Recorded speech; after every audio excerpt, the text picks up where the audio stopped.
coisas que aprendi nos discos. Quero lhe contar como eu vivi e tudo o que aconteceu comigo. Viver é melhor que sonhar. É bem mais confortável começar a falar sobre emoções quando vocês já estão emocionados. Então eu já estou me sentindo uma privilegiada. Todo mundo aqui, pai, mãe, empresário, funcionário, colega de trabalho, todo mundo aqui numa grande cidade já passou pelo menos uma vez na vida por aquela situação de ver um problema que a gente acha que é insolúvel e sentir um nó no estômago, um nó na garganta.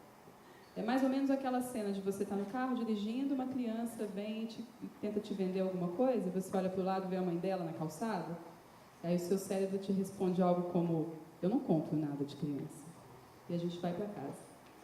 Ou a gente vê um adolescente armado assaltar uma senhora, uma idosa, somos dezenas de pessoas em volta disso, e a gente pensa: eu não tenho condição de resolver esse problema, ele está armado. E aí a gente poderia enumerar uma série de situações sociais que nos impactam profundamente, que mexem com todas as nossas estruturas. A emoção é uma reação física, a gente sente isso no corpo, e a impotência que a gente sente é enorme, a gente vai para casa e não faz nada. Tem um cara que chama isso de cegueira moral. É algo muito profundo e muito difícil de tratar, mas é uma verdade cotidiana para a gente. Esse cara diz que entre o medo e a indiferença, a gente começa a criar uma sociedade profundamente distante dos próprios valores. E isso é algo que mexe com a gente, porque por mais que a gente queira negar essas realidades muito difíceis, a gente volta para casa, para o conforto das nossas famílias, e o incômodo continua lá. Às vezes ele volta porque a gente liga a TV e vê uma coisa um pouco mais emotiva. Aí tem um ladinho nosso que sofre de novo. Às vezes ele volta porque uma criança comentou sobre alguma coisa difícil de tratar, como: mamãe, por que tem alguém na rua? Todos esses momentos de sensibilidade tocam na gente num lado muito humano nosso e fazem a gente repensar se é isso mesmo que nós somos, pessoas que vão continuar ignorando esses grandes problemas. Mas, gente, como é difícil resolver todos eles, né? Se eu for falar do público específico que eu vou tratar mais com vocês, que são as pessoas em situação de rua, isso parece grande demais para qualquer um de nós, né? Como resolver numa grande cidade um problema tão grande quanto esse? Mesmo ele estando na minha porta. Eu passei por várias situações na minha vida, como provavelmente a maioria de vocês, em que eu me questionei se eu também era capaz de resolver. E aí eu vou trazer 2 eventos bem recentes, bem próximos, que mexeram com as minhas estruturas de tal forma que mudou a minha vida e a minha visão sobre essas pessoas. O primeiro desses eventos aconteceu no ano passado, no mês de junho. O escritório onde eu trabalho fica na Praça da República, aqui em São Paulo. É um centro de cidade urbana. Todos os problemas que a gente pode imaginar, todas as mazelas sociais estão ali concentradas. E em junho do ano passado, nós chegamos a temperaturas de 5 graus, 6 graus. É uma coisa difícil de imaginar sem uma boa coberta, né? E aí tem uma outra peculiaridade do centro de São Paulo: não tem estacionamento nos prédios, né? Quem anda por lá sabe que você é obrigado a andar pela rua. E andar pela rua às 10 da noite, que era uma coisa que eu fiz com alguma frequência, no inverno, com 6 graus, te obriga a ver algumas coisas que você, no tumulto do dia a dia, escolhe não ver. A gente escolhe, mas de verdade, tem cenas que são realmente impactantes. Essa é uma cena que eu vi durante alguns meses no ano passado. E ela é mais crítica porque, por mais que tenha um medinho de ser assaltado andando no centro de São Paulo às 10 da noite, quem está num frio nessa situação não está lá para roubar. Eu não vi um assaltante em todos esses dias de noites de inverno. Quem está na rua nessa condição tem uma preocupação muito mais básica: ele precisa sobreviver essa noite, porque o frio mata. E mata mesmo. É gostoso se emocionar, viu, gente? A gente vive de emoções o tempo inteiro, nós somos seres emocionais, mas a gente esquece que a gente se emociona, né? Tem meses que eu falo sobre a mesma coisa e eu ainda me emociono. Esse evento ele foi significativo porque, como eu disse para vocês, a partir desse momento, eu passei a olhar de uma forma diferente para as pessoas em situação de rua. Inclusive, tem um aspecto muito familiar e emocional vinculado a isso, porque as pessoas da minha família vêm do norte de Minas, onde é comum ficar do lado de fora e falar bom dia, boa noite, e eram assim que eles me tratavam quando eu passava na rua. Todo mundo tentando dormir e enfrentar o frio, e as pessoas diziam para mim, boa noite, boa noite. Foi bem impactante. Isso foi em junho do ano passado. E aí, em julho desse ano, um ano depois, eu estava andando com a minha filha pelas mesmas ruas da Praça da República, não era 10 da noite, era 10 da manhã, também era inverno. A gente estava indo para uma festa julina, no escritório onde eu trabalho, e a minha filha estava com 2 anos e meio. O nome dela é Sofia, uma espoletinha, uma negra espoleta linda. E aí a gente andava pelas ruas da Praça da República e tinha um adolescente dormindo no chão. E é interessante isso, né? As pessoas não pisam nele. As pessoas passam por cima, pelo lado, ninguém pisa, mas ninguém olha. Ele dormindo no chão é um invisível na paisagem. Tudo que a gente olha é paisagem, gente. Tudo é paisagem. Um som, uma textura, uma pessoa que passa, a construção, a árvore, tudo é paisagem. Mas estas pessoas, como alguns outros públicos, são especialmente invisíveis na paisagem.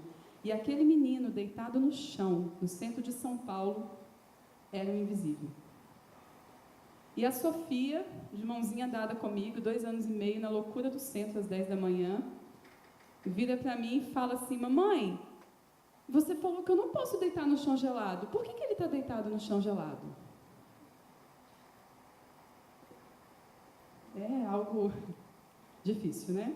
Eu peguei a Sofia no colo e eu falei com a Sofia, filha, porque tem gente que não tem outra opção. Aí ela me perguntou, por que, mamãe? E como eu respondo para uma criança de 2 anos e meio a complexidade que é lidar com um problema como esse? Eu não soube o que responder. A Sofia, como muitas crianças, ficou sentida, assim, ela ficou doída. E a gente foi caminhando, e aí ela mudou o foco, mudou o olhar, foi preocupar com outra coisa, como todos nós fazemos, e esse assunto para ela virou mais um assunto cotidiano. A grande diferença entre junho do ano passado e julho desse ano é que no ano passado eu não fazia ideia de como tratar esse problema, eu não fazia ideia de que isso era possível de ser solucionado. Eu não tinha noção do que era possível fazer com um problema tão complexo. Até que em janeiro desse ano, tudo mudou. Aliás, mudou para mim, mudou para milhares de pessoas. É um pouco dessa história que eu quero trazer para vocês, porque eu tenho uma grande expectativa com esses minutos que nos restam.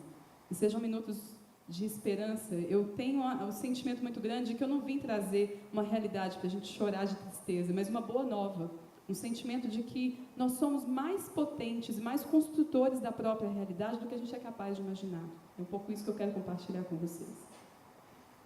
Em janeiro desse ano, nós recebemos um convite que, como eu falei, mudou todo esse cenário. E para explicar esse contexto, eu preciso voltar um pouquinho e fazer o que parece uma conversa mais institucional. Eu preciso contar como a gente chegou até aqui. Eu trabalho no terceiro setor, isso é uma delícia, viu? Recomendo essa experiência para a maior parte de todo mundo. Vivam no terceiro setor, nem que sejam como voluntários. Lá a gente tem licenças para abraçar, por exemplo. Eu passo meu dia abraçando pessoas, é muito bom. E no terceiro setor, na Rede Cidadã, que é a instituição que eu trabalho, a gente tem uma missão há 15 anos que é empregar pessoas, gerar trabalho e renda. E aí, nesses 15 anos, a gente já empregou mais de 65 mil pessoas. Mas nos últimos anos, a nossa preocupação passou a ser o que provavelmente é a preocupação de grandes empresários, de empreendedores, que é como fazer as pessoas terem uma relação mais profunda com a vida e com o trabalho. Como fazer com que elas trabalhem de forma mais integrada, mais integral e mais feliz. Essa preocupação levou a gente a buscar soluções. E essas soluções primeiro passaram por nós, depois pelas nossas metodologias. Nós começamos a fazer trabalhos socioemocionais. Então, imagina uma quebra de paradigmas. Ao invés de a gente fazer capacitações técnicas, encaminhar as pessoas para o mercado, nós começamos a nos envolver em práticas como estas. A gente começou a fazer as pessoas viverem terapias de respiração, jogos comportamentais, biodança, e aconteceu uma coisa incrível. Num grupo controle com 20 turmas, nós tivemos um trabalho convencional de fazer capacitação técnica, ensina a fazer, e vai trabalhar. E acompanhamos por 13 meses. Em 13 meses, 34% daquelas pessoas que foram capacitadas continuaram trabalhando. Esse é um indicador bem básico de quem trabalha com juventude, quem contrata jovens o tempo inteiro. E aí nós fizemos uma experiência piloto aeroporto do lado, com outras 20 turmas. Nós tiramos toda a parte técnica e concentramos nossa energia nessas atividades socioemocionais, nessas atividades vivenciais. Dá para imaginar o que aconteceu? Vocês conseguem fazer uma ideia do que aconteceu? Eu vou lembrar o indicador anterior. Eu estou falando de que 34% das pessoas que estavam participando dos nossos trabalhos continuaram trabalhando em 13 meses. Com a turma em que nós fazíamos respiração, as pessoas ficavam deitadas respirando, é isso mesmo. Isso, inclusive, é um jargão nosso na Rede Cidadã. Vamos respirar? Elas faziam danças circulares. Elas se ouviam, elas começavam a entender os próprios sentimentos. Por que eu sinto raiva? Por que meu coração acelera quando eu estou com medo? O que acontece dentro de mim? Adivinha o que aconteceu? É bonito, né? De 34%, nós migramos esse indicador para 78%. E em algumas turmas controle, em que a gente faz isso de uma forma mais intensa, nós chegamos a 92% de permanência nos 13 meses de acompanhamento. Mesmo público, mesmo cenário político, socioeconômico e assim por diante. Então, a gente entendeu que ali tinha uma descoberta fundamental. Nós realmente estávamos tratando de uma inovação importante, levando metodologias que os CEOs e executivos pagam caro para a base da pirâmide. É bonito isso, né? E aí, em função disso, a gente aplicou com jovens de medida socioeducativa, meninos que antes dos 18 já tinham matado pessoas, e que provavelmente, ao fazer 18, ou iriam para a rua ou voltariam para o sistema criminal, né? O sucesso foi total e esse ano a prefeitura, em janeiro, chamou a gente para fazer a mesma coisa com as pessoas em situação de rua. Agora imagine, não tem precedentes para o que a gente foi convidado a fazer. Quem está acompanhando na mídia o que isso significa, a gente está falando aqui em São Paulo de uma população estimada em 20 mil pessoas. Esse número não é preciso, ele provavelmente é bem maior. Dentro de centros de acolhida, financiados pela máquina pública, nós temos aproximadamente 9.500 pessoas. E nós fomos convidados a, sem nenhum orçamento, sem diagnóstico, sem elementos estruturados, sem material prévio, sem nada, sem equipe, inclusive, a tentar resolver esse problema. É interessante, porque na minha percepção mais pessoal, eu estava lidando com algo que há 6 meses me incomodava nas minhas entranhas. Eu ia para casa incomodada com aquilo, muito incomodada. E em janeiro eu tive ali uma resposta da vida, um presente de vamos lá, vamos tentar resolver como que a gente vai fazer isso. Mas nós não tínhamos as respostas. Aqui cabe um pouquinho uma conversa sobre o medo. Embora a palavra que apareceu aí seja amor, antes de chegar no amor, eu quero falar um pouquinho sobre medo.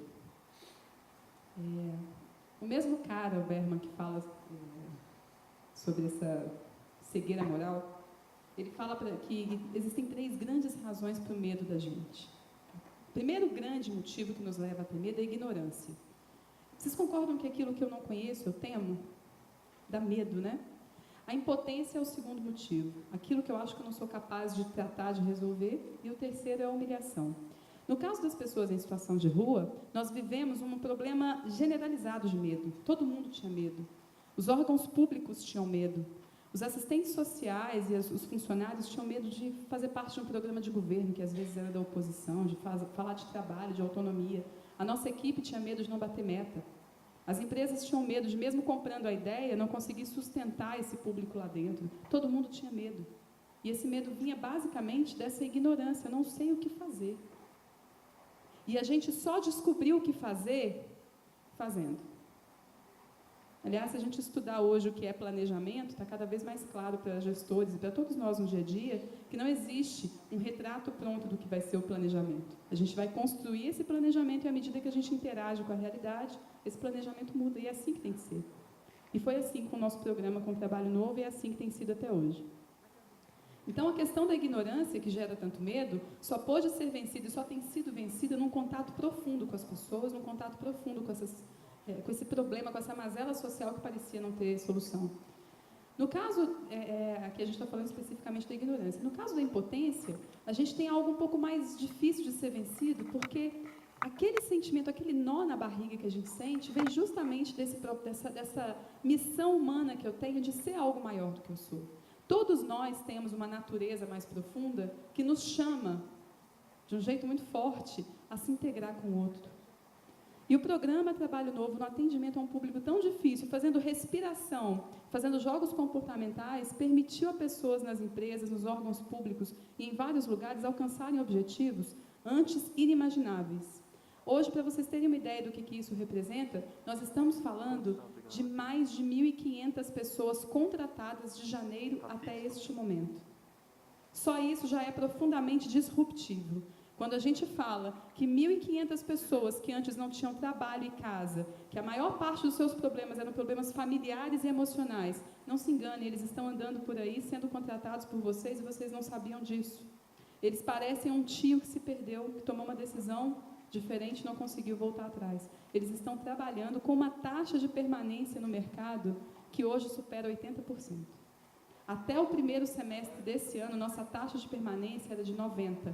Por N razões, inclusive a complexidade e o volume, essa taxa caiu para 80% e a gente ainda acha inaceitável. Nós brigamos com esse indicador porque as pessoas dentro das empresas têm nos ajudado a manter essas pessoas lá dentro. Esse movimento é incomparável, é incomparável. E é um convite que eu faço a vocês, a quando olhar para um problema complexo como esse, ao invés de sentir só aquela dor do incômodo de não fazer, é essa humilhação que Bergman fala, tá? O terceiro item do medo, a humilhação de saber que você é um ser humano que poderia fazer mais e não consegue agir, o medo paralisa.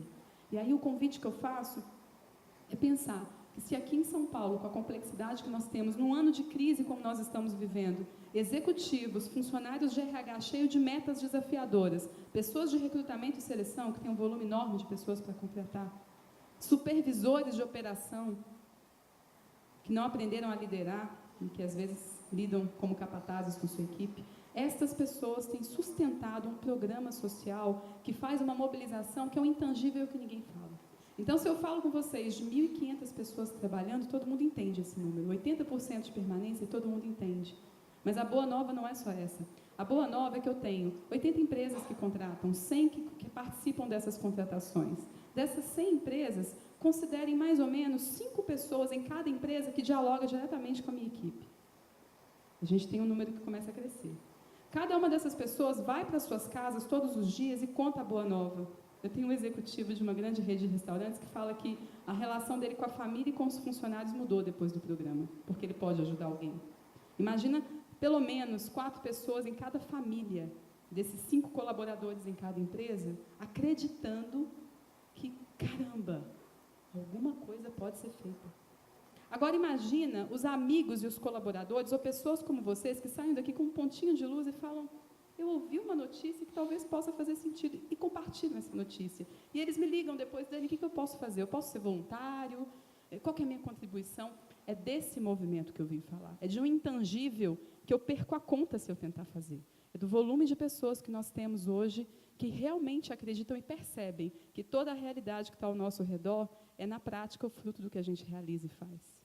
Então, o meu convite para vocês, os meus 13 segundos que me restam, é saiam daqui com um propósito que seja maior que vocês mesmos, que torne a vida de vocês sentida, significada, compartilhada e que ela seja um legado do nosso futuro, que a gente compartilhe com o outro e que a gente tenha consciência que o mundo que a gente quer de verdade.